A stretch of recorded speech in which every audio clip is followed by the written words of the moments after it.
All right, we still here on the waterfront. Weenie Answers podcast. Got my guy Marcus here. Just got an impromptu one. My guy Moody, Devin Allen introduces connectors, and he doing a lot of big things in the city. A lot of stuff we wearing, them Under Armour shits and all that.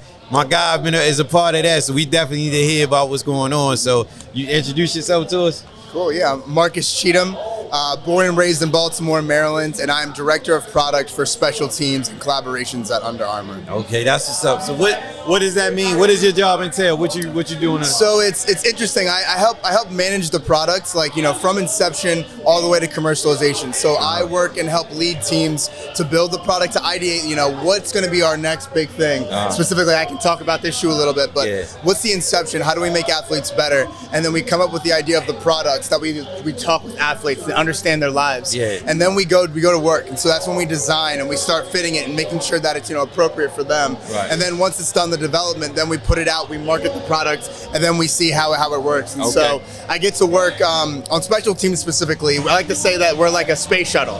So imagine Under Armour, anything like as a planet. Then you have run, you have train, you have curry, you have on-field stuff. And so what we do with special teams is that we're like a space shuttle. We fly around the planet of Under Armour, and we're able to drop into any country, whether it's basketball, whether it's base layer, whether it's football, and we get to innovate and look for opportunities and make product. And if they're successful, then we give them to the bigger teams, and then we're on to the next thing. So it's like special operations. That's what's up. And innovation. That's what's up. How you get your start in that? How you get in that? So I started when I went to college. I was a lacrosse player. I also ran my own company. So I started my own company when I was in college. And so basically was selling clothes all 4 years. And then realized once I got back home, I thought, you know, we thought we were doing really well, but then when you get home from school and you don't have that constant market, you know, the sales go down. Realized that I had to, you know, learn a little bit more. So I went to University of Baltimore for a year to get a graduate certificate, and then I went straight to Under Armour. So I've been at Under Armour for about 9 years now, and I've had 9 different jobs. I've done a lot of different stuff. What's your favorite job you had?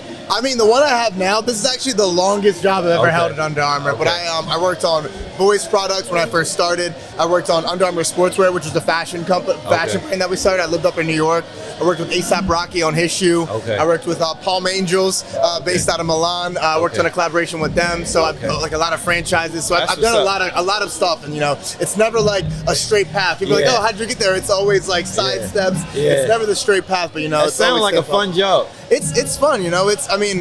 I think luckily for me, I enjoy it. You know, I think that's one big thing. I think whatever you do, make sure that you enjoy it and it gives you, you know, purpose. But also know that sometimes, you know, you guys gotta feed your family, you know. And so not everyone has that opportunity. So super blessed and thankful, but still going hard. Right. What's some products that you worked on that people know about? I know you said the people you work with, so what's some other products? So I'll actually talk about this product right here. It's one of our newest innovations. And one cool thing I get to do in my job is I work directly with Kevin Plank. So I work with the founder of Under Armour and get to soak up his knowledge and how to build products. So this is called the Under Armour Slip Speed. It's the first ever training shoe that comes with a 6-feature set.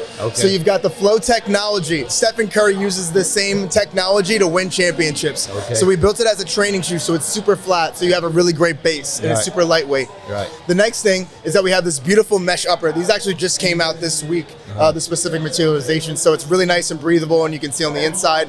The third point is the BOA dial. So most sneakers or shoes have shoelaces on them. This is the first ever training shoe that has a dial, so you can have a personalized fit without having any worries. The fourth part is the ISO chill. So that's an apparel material that keeps athletes cool, light, and dry. And we built it on the inside, so it's super nice. You can wear these barefoot.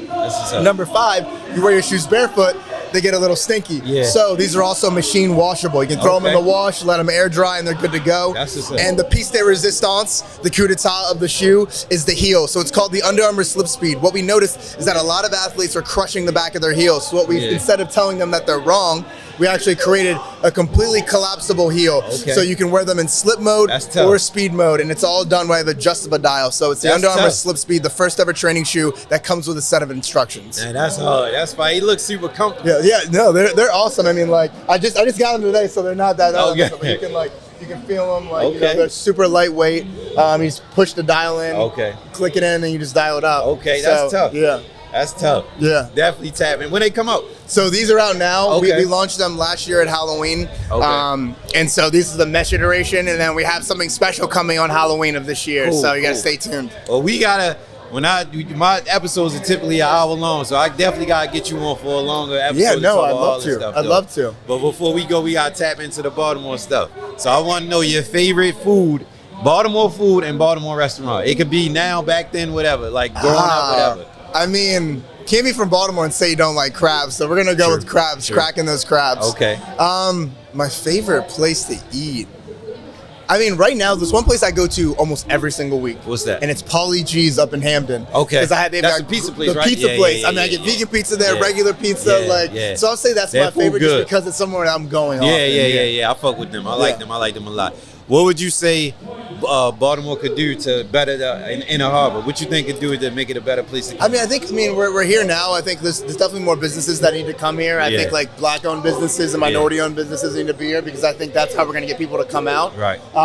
There used to be beaches here. Yeah. You know, like 100 years ago or something. But like that would be awesome. But we also gotta clean up the bay. Sure. I think, but the access, Baltimore for Baltimore, by Baltimore, it's really great to see the families coming out. Sure. So I think we just need to form like Voltron and stick together. Yeah. I like that. That's number one. Yeah. To do anything. I know you said you play lacrosse, right? Yes. And Baltimore is lacrosse city, or is it Maryland lacrosse So city? yeah, Maryland is the state sport. So Maryland has two state sports. One of them is jousting, Okay. which was I didn't know enacted that. in 1964 or something like that. And the second one is lacrosse. Okay. Yeah, so Okay. riding on horses and stabbing people and then Yeah. Okay. lacrosse. So what would you say, from your perspective, what does Baltimore mean to you? Now I ask that because I know that sport means a lot to Baltimore as well, but what does Baltimore mean to you? Baltimore is it's the home of the Star Spangled Banner, so it is a place that's monumental impact to this country, and the people of Baltimore are some of the most beautiful, some of the most hardworking, some of the most entrepreneurial people in any city, and so like I love the culture, I love the people, and I think there's so much further that we can go, and so like I think like we said before, like we just all need to be together, stick together, lift each other up when we're feeling down, and just continue to grow, and especially like podcasts like this. I think this is awesome. So congratulations. Appreciate you 100%. I thank you for joining me, man. Thank you for having me. Definitely great. But yeah, for sure, we're going to lock in. We're going to do another long, because I got a lot of Under Armour questions I want to ask you, man. I really do. So we're going to tap in soon. Awesome. And I appreciate you for coming on. Of course. Thank you for having me. Thank you. Appreciate you.